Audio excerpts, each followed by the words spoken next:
un hallazgo provisorio, un equilibrio tenue entre el problema y lo encontrado hasta el presente, no habría tampoco innovaciones posibles. Hay que tener la convicción del se puede en momentos de incertidumbre. Sin esa confianza, sin ese involucramiento que significa hacerse cargo, una experiencia puede ocasionalmente ser un episodio, pero nunca podría tener una historia y difícilmente resistiría poder ser sistematizada. Por último, quiero decir que para escribir hubo que repensar dos cosas.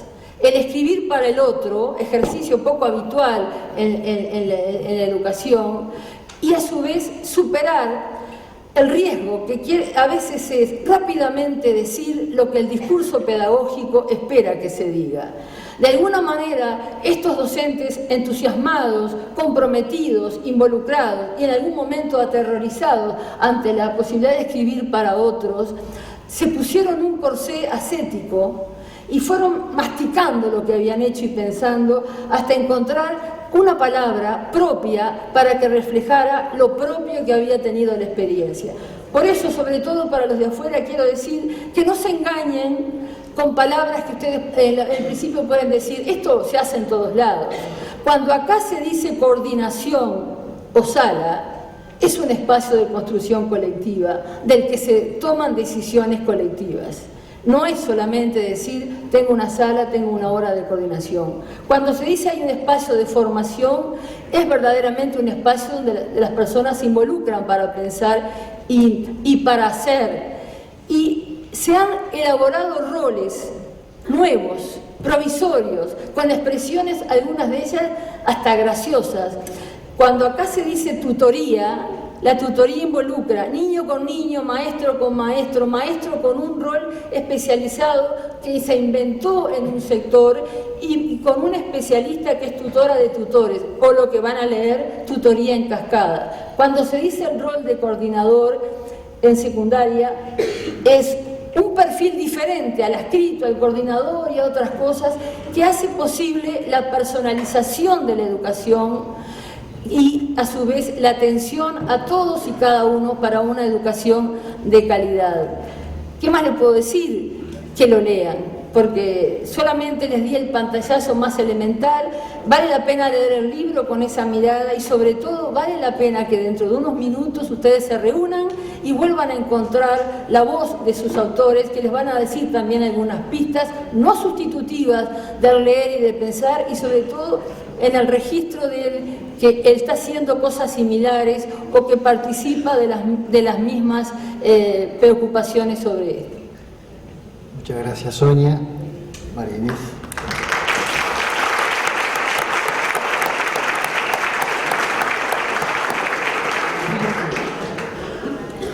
Bueno, muy buenas tardes a todos y a todas.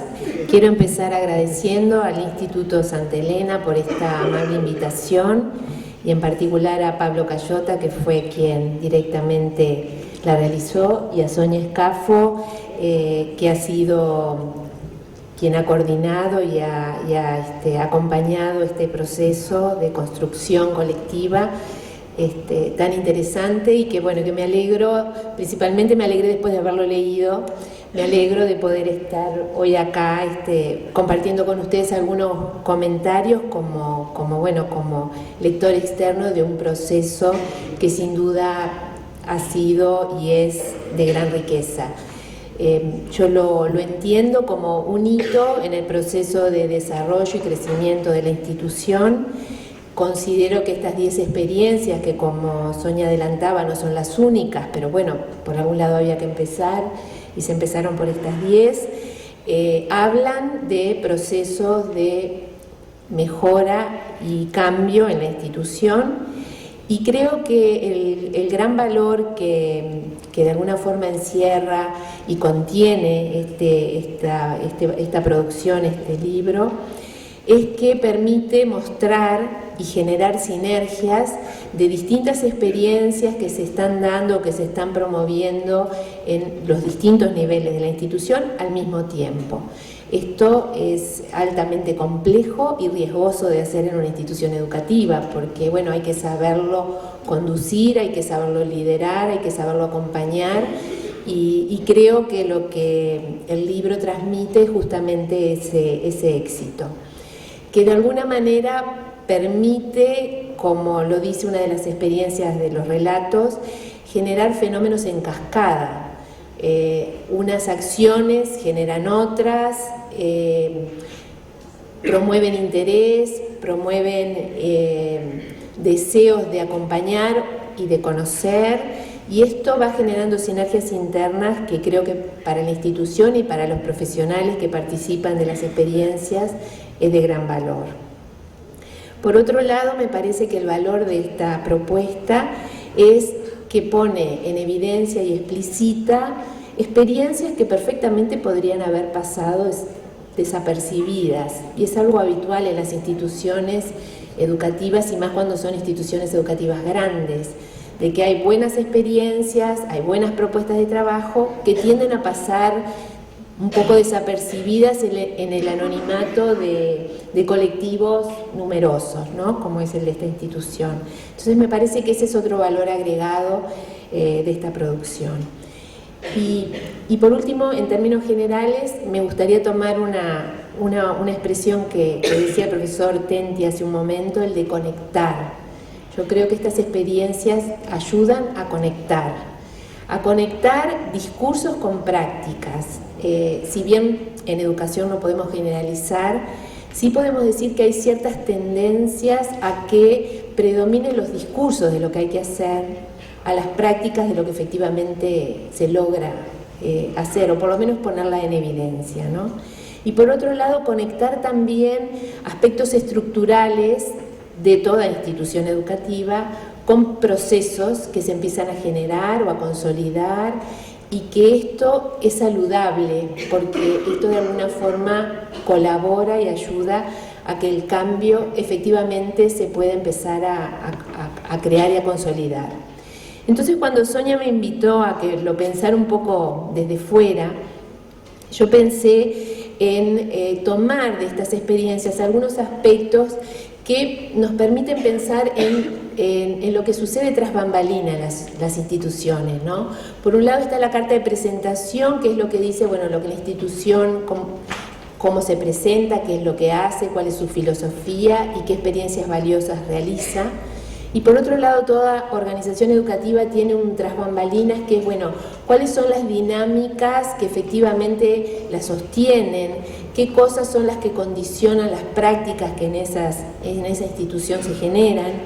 Y yo, leyendo estas experiencias, me surgían algunas pistas que, volviendo al término del profesor Tenti, pueden ayudar a conectar y pueden ayudar a generar mayores sinergias en los procesos de cambio en los que la institución está embarcada. Y para eso elegí 3 lentes, desde 3 autores que trabajan y se dedican a analizar procesos institucionales, desde el análisis institucional y desde la sociología crítica, la microsociología, simplemente como pistas que me interesaba dejar planteadas, y que, si después nos da el tiempo, Sonia me ayudará con algunos ejemplos tal vez de estas pistas con algunas de estas experiencias. Por un lado, me parece que son 10 experiencias que nos permiten, tomando un concepto de Goffman, que es el de actividades situadas, trabajar desde experiencias concretas que no solo están siendo pensadas, sino que han sido realizadas, y que se hace un relato y una síntesis de lo que han sido. Y este autor valora y le encuentra un potencial importante a contar con experiencias y actividades situadas, por un lado porque permite fortalecer y generar sinergias entre aspectos estructurales, que es la forma como se organizan las prácticas en un cierto escenario organizacional, como en este caso el Instituto Santa Elena, con otros aspectos relacionales, que es, bueno, en definitiva, cómo se vinculan las personas que desarrollan estas prácticas. Que habitualmente en toda institución educativa esta relación tiende a ser muy débil, y es por un tema muy sencillo, que en general las instituciones educativas, tal como han sido pensadas y diseñadas, son estructuras altamente compartimentadas. Naturalmente no surge la relación funcional entre las estructuras y los aspectos relacionales. Y bueno, estas 10 experiencias dan cuenta de que esa relación existe y se da. Por otro lado, dan cuenta también de la generación de lo que nosotros llamamos, y este autor rescata, como unidades funcionales. ¿Qué quiere decir? Se generan grupos de trabajo que no están representados en un organigrama, pero que sin embargo se generan y producen y crean y acuerdan y se consolidan, y que cuando terminan los objetivos para los cuales fueron convocados, pueden perfectamente desaparecer como grupo funcional y pasar a formar parte de otro. Ese es un valor agregado muy importante en la profesionalización de cualquier actividad. El tener capacidad de integrar equipos, de sumarse a un esfuerzo con otros, de cumplir una acción en función de ciertos objetivos y poder salir de ahí e incorporarse en otro y poder también participar y aportar desde otros lugares. Eso es crecimiento profesional, y creo que estas experiencias aportan también en este sentido. Por otro lado, este tipo de experiencias ayudan también a la organización a revisar la normativa. Esta normativa, que es la que regula las prácticas, puede ser enriquecida, revisada, ajustada, actualizada a partir de las necesidades que empiezan a surgir de experiencias concretas y puntuales que están siendo llevadas a cabo. Y por otro lado, desde esta perspectiva de Goffman, también el contar con actividades situadas nos permite poner en evidencia que el límite de lo posible se puede correr. Lo que inicialmente creíamos que, bueno, podrá salir o no podrá salir, podrá tener éxito o no podrá tener, finalmente demuestra que sí lo ha tenido, y en definitiva la institución corre el límite de lo que entendía posible y da cuenta de que efectivamente se pueden hacer cosas diferentes, se puede soñar con otro horizonte para adelante, y esto sin duda genera sinergias. Desde otra perspectiva, y tomando en este caso a una analista institucional, Ana María Fernández, me interesaba asociar estas 10 experiencias con un concepto que ella trabaja, que es la producción de sentido. Es muy difícil implicarnos en actividades a las que no le encontramos un sentido, y esto lamentablemente pasa bastante en los escenarios educativos actuales, ¿no? Hablamos de implicancia, hablamos de compromiso, hablamos de trabajo colaborativo, pero difícilmente lo vamos a conseguir cuando el otro, esa persona que queremos que se implique, que se comprometa, que participe, no le encuentra un sentido a lo que se le está pidiendo que haga. Entonces es un valor agregado de enorme peso, y que no se compra en ningún comercio. Ese hay que generarlo, y si no se genera, no está. Entonces, desde esta autora, ella rescata dentro del valor de esta perspectiva, ¿no?, de generar sentido desde prácticas concretas en las cuales nos vemos involucrados. Por un lado, porque son experiencias que permiten ir anudando significados, pero significados que dejan de ser personales y propios y pasan a ser de un equipo, de un colectivo mío y de otros. Y ese es el valor de pasar de la mirada individual y solitaria, que muchas veces es lo que tendemos a generar en estas instituciones tan compartimentadas, a pasar una mirada más colectiva, colegiada, que sí habilita a pensar en una cultura colaborativa. Por otro lado, estas experiencias y estos relatos que se sistematizan permiten lo que esta autora denomina como sistemas de interpretación, tener miradas colectivas que nos permiten interpretar la realidad en la que estamos actuando profesionalmente todos los días, y que estas interpretaciones puedan ser comunes, consensuadas, negociadas, y tener la tranquilidad profesional de que lo que estamos haciendo, no solamente yo lo estoy interpretando de una manera, sino que hay otros que conmigo también lo interpretan, y que contamos de alguna forma con el aval institucional de esa interpretación. Y esto es muy importante en escenarios de alta complejidad y dinámica como son los educativos. Y finalmente, desde esta perspectiva que esta autora plantea, sin duda el contar con este tipo de experiencias valoradas, focalizadas, que trascienden lo anecdótico de la situación, permite generar procesos de cambio también en este backstage o otras bambalinas de las instituciones, en el movimiento entre lo instituido y lo instituyente, lo permanente, lo que ya está dado, lo que ya está de alguna forma legitimado por la institución, y lo que sus propios colectivos proponen como nuevos desafíos, nuevas posibilidades para seguir pensando y seguir haciendo. Y para terminar, me interesaba poder compartir el concepto de confianza. Hoy lo decía, no me acuerdo si Tenti o Flavia, hablaban de la desconfianza. Y la desconfianza, lamentablemente, es otro, creo yo, sentimiento que campea actualmente, creo que en todas las organizaciones, pero en las educativas también. Y entonces el poder contar con experiencias valiosas, no solo por quienes participaron en ellas, sino por la institución que las cobija, me parece que también son experiencias que permiten generar y consolidar confianza, como un valor agregado de enorme importancia, ¿no? Y Niklas Luhmann, que es un sociólogo que se dedicó a analizar los sistemas sociales, lo toma como un elemento vital de toda construcción o consolidación de un sistema social, sea un grupo, sea un colectivo mayor, sea una comunidad educativa. Y él dice que para constituir confianza se necesitan 3 componentes, que yo de alguna forma identifiqué en estas experiencias y por eso lo quería compartir con ustedes. Por un lado, la presencia de un orden interno, de ciertos parámetros, de ciertos criterios, de ciertos acuerdos básicos que permiten generar ese orden interno que no está dado, que se construye.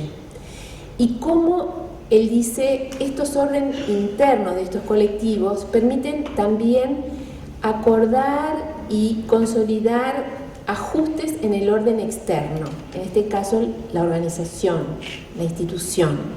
Y cómo el diálogo entre estos órdenes internos y externos genera sin duda confianza, tanto para los colectivos como para la institución en sí misma, cuando se logran acuerdos. Por otro lado, este tipo de experiencias promueven y estimulan la necesidad de seguir aprendiendo. Y esto en los colectivos profesionales, docentes, como de cualquier otra disciplina, es un componente vital, porque todo proceso de cambio nos enfrenta a escenarios desconocidos, sobre los cuales no tenemos dominio, o por lo menos inicialmente uno siente que no lo va a tener, y entonces esa necesidad, ese deseo, esa predisposición a querer seguir aprendiendo, a querer seguir discutiendo, a reflexionar conjuntamente, a contarnos lo que sabemos y lo que no sabemos también, y las dudas que tenemos y cómo podríamos irlas resolviendo, todo esto promueve y genera deseos de aprender, que también se transmite a los estudiantes, por suerte, ¿no? Y en tercer lugar, Luhmann habla de la necesidad de un control simbólico como parte de la generación de confianza. Y esto es el saber y el reasegurarnos de que estamos compartiendo criterios comunes de acción, de que hay acuerdos básicos que no solamente implícitamente sospechamos que los estamos compartiendo, sino que los explicitamos, los negociamos, los discutimos, y esto genera esto que él llama el control simbólico, que también ayuda a sentirnos confiados en lo que hacemos y a sentirnos respaldados por la institución que nos deja hacer. En definitiva, todos estos aspectos creo que generan la disminución de niveles de incertidumbre que son parte de la regla de juego de esta época en la que nos ha tocado vivir, ¿no?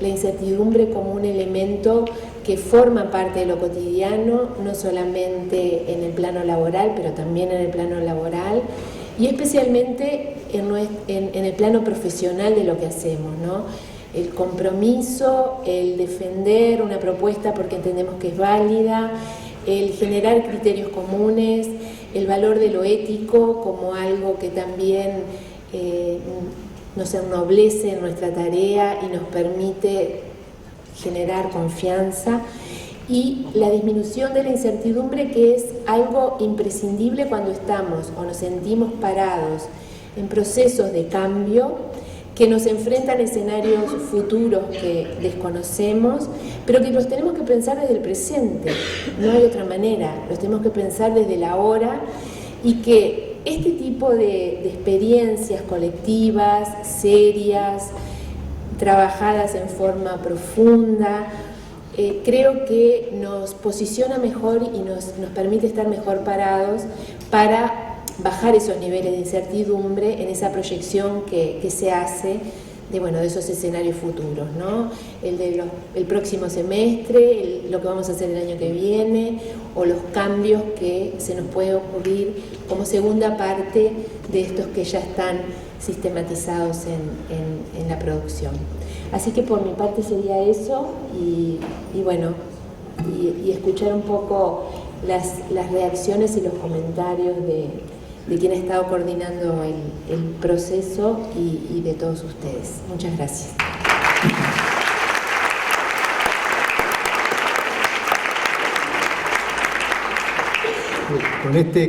Con esta presentación y este comentario, de alguna manera inauguramos el capítulo de lo que sería la contribución del Instituto Santa Elena a este congreso, ¿verdad? Como contribución específica, propia, y para poner en diálogo con las demás intervenciones y paneles que han tenido lugar. Le agradecemos a Sonia por la presentación, y nos adelantamos al agradecimiento que recibirá seguramente por el entusiasta acompañamiento de todas estas experiencias y de este proyecto, y también por las claves de análisis y de interpretación de esta modalidad de trabajo.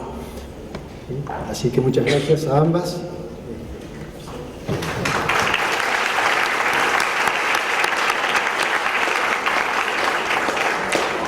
A continuación, cada uno de los equipos que sistematizaron estas 10 experiencias innovadoras presentará su trabajo a los colegas interesados en escucharlos.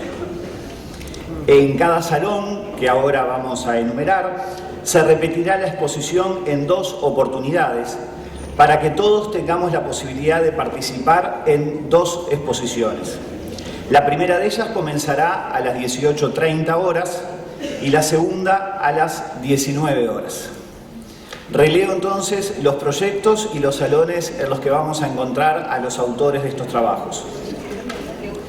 El proyecto Descubrí conmigo las ciencias, de educación inicial Montevideo, va a estar en el Salón 1 de planta baja. El proyecto Caminando hacia una educación personalizada, educación inicial de Montevideo, Salón 2 de planta baja. La formación permanente, un espacio para nuevos haceres, educación inicial Lagomar, Salón 4 de planta baja. Integración de nuevas tecnologías en las prácticas educativas, educación primaria Montevideo, Salón 5, planta baja. El proyecto de formación en servicio, acompañamiento didáctico en el área de matemática, de educación primaria de Lagomar, estará en el Salón 6 de planta baja. El rol del profesor coordinador, un modelo de intervención para trabajar con la diversidad en el aula, proyecto de ciclo básico de Montevideo, en el Salón 7 de planta baja. El proyecto Expedición Uruguay, Caminos Interiores, de ciclo básico de Lagomar, estará en el Salón 8 de este primer piso. El proyecto Montevideo, Otras Miradas, Otra Ciudad, de Bachillerato Montevideo, estará en el Salón 9 también de esta planta. El proyecto Debates del Bachillerato de Montevideo estará en el Salón 10 de esta planta. Y el proyecto Una Historia de tu Historia del Bachillerato de Lagomar estará en el Salón 11 también en esta planta. Les pido unos minutos más de su atención antes de ir a los salones que hemos mencionado. Como la actividad final se realizará precisamente en cada uno de estos salones, aprovecho la oportunidad para invitarlos a participar de las actividades del día de mañana. A las 8:30 se desarrollará la mesa denominada La Innovación en Educación, estudio de casos locales e internacionales. En esta mesa contaremos con la presencia de compañeros de distintos centros educativos de nuestro país, algunos de ellos que nos acompañan desde el interior, que compartirán con nosotros experiencias realizadas en sus instituciones, así como la presencia del magíster Renato Perti, que narrará algunas experiencias internacionales. A las 11 horas tendremos la conferencia de clausura a cargo de la magíster Flavia Terigi y el cierre oficial del Congreso a cargo de la relatora Cecilia Zaffaroni y de Pablo Cayota como representante del Consejo Ejecutivo del Consejo de Educación Santa Elena. Los invitamos entonces a encontrarse y a intercambiar con los equipos docentes, autores y participantes de estos 10 proyectos. Buenas tardes para todos.